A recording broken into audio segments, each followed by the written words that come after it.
নমস্কার সবাইকে, আশা করি সবাই খুব ভালো আছো। আমার রান্নার চ্যানেলে তোমাদের সকলকে জানাই স্বাগত। আজকের রেসিপি ভালো লাগলে চ্যানেলটা প্লিজ সাবস্ক্রাইব করে দিও, পাশে থাকা বেল আইকনটা প্রেস করে দিও যাতে আমি যখন ভিডিও দেব খুব সহজেই তোমাদের কাছে ভিডিওটা পৌঁছে যায়। তোমাদের করা একটা লাইক আর সাবস্ক্রাইব আমাকে পরবর্তী ভিডিও তৈরি করতে অনেকটা মোটিভেট করে। আমার ইউটিউব চ্যানেলের ডেসক্রিপশানে ফেসবুক পেজের লিঙ্ক দেওয়া আছে, তোমরা ফেসবুকে আমার রান্না দেখতে চাইলে ফেসবুক পেজটা প্লিজ ফলো করে দিও। প্রতিদিন সকালে ঘুম থেকে উঠে আজ ব্রেকফাস্টে কি বানাবো এই টেনশনে কি তোমাদেরও মাথা খারাপ হয়ে যায়? বিশেষ করে বাচ্চারা যখন টিফিনে বা সকালের খাবারে একঘেয়ে খাবার খেতে একদম চায় না, তখন মায়েদের চিন্তার আর কোনো শেষ থাকে না।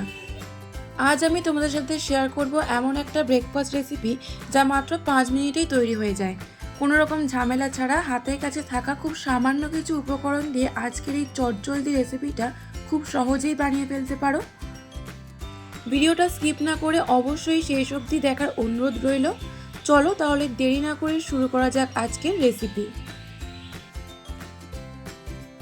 রেসিপিটা বানানোর জন্য আমি এখানে 1 কাপ চিড়ে নিয়েছি। প্রথমে চিড়ে একটি পাত্রে ঢেলে নিয়ে 2-3 বার জল পাল্টে পাল্টে ভালো করে চিড়েটাকে ধুয়ে নিতে হবে।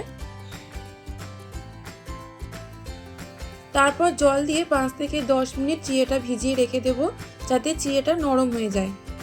চিড়ের কোয়ালিটির ওপর চিড়ে নরম হওয়ার সময় নির্ভর করে। 10 মিনিট পর চিড়ে নরম হয়ে গেলে তার মধ্যে দিয়ে দেব 1 কাপ সুজি, 1 কাপ টক দই। তারপর সবকিছু ভালো করে মিশিয়ে নেব। সামান্য জল দিয়ে দিয়ে খুব ভালো করে ব্যাটারটি মিশিয়ে নিতে হবে। সবকিছু ভালো করে মেশানো হয়ে গেলে 5 মিনিট ঢাকা দিয়ে রাখবো। 5 মিনিট পর একটি মিক্সার গ্রাইন্ডারের মধ্যে মিক্সড করে রাখা ব্যাটারটি আর 1 কাপ জল দিয়ে একটা স্মুথ ব্যাটার তৈরি করে নেব।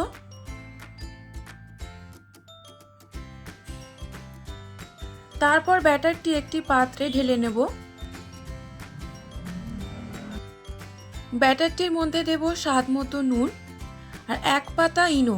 তোমরা ইনোর বদলে ফ্রুট সল্টও দিতে পারো।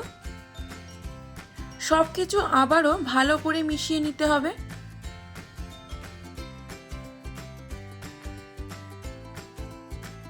ব্যাটারটি আমার একদম রেডি হয়ে গেছে। ব্যাটারটির ঘনত্বটা ঠিক এই রকম হবে।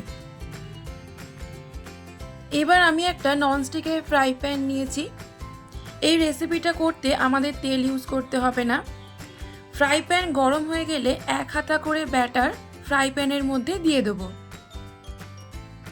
খুব বেশি বড় করতে হবে না, এই রকম ছোট সাইজের করলেই হবে। এই সময় গ্যাসের ফ্লেম লো টু মিডিয়ামে রাখতে হবে। যতক্ষণ না ওপরের অংশটা ড্রাই হয়ে যাচ্ছে ততক্ষণ অপেক্ষা করতে হবে। 1 থেকে 1.5 মিনিটের মতো সময় লাগবে। তোমরা চাইলে ঢাকা দিয়েও করতে পারো। ওপরের অংশটা এরকম ড্রাই হয়ে গেলে বুঝবে এটা পারফেক্টভাবে হয়ে গেছে। এবার এটাকে একটা প্লেটে তুলে নেব। কোনো রকম তেল ছাড়াই খুব স্মুথলি এটা উঠে যাবে। এই একই প্রসেসে আমি সবগুলো তৈরি করে নিয়েছি। তোমরা এটা টমেটো সস, আচার, চাটনির সাথে ব্রেকফাস্টে পরিবেশন করতে পারো। আশা করি রেসিপিটা তোমাদের ভালো লেগেছে। আমাকে কমেন্ট বক্সে লিখে জানিও তোমাদের কেমন লাগলো। যারা আমার চ্যানেলটা সাবস্ক্রাইব করে আমার পাশে আছো তাদের অসংখ্য ধন্যবাদ। আর যারা এখনও সাবস্ক্রাইব করোনি তাদের সাবস্ক্রাইব করার অনুরোধ রইল। আবার দেখা হবে নতুন একটা রেসিপি নিয়ে। ততক্ষণ সবাই ভালো থেকো, সুস্থ থেকো আর সবাইকে ভালো রেখো।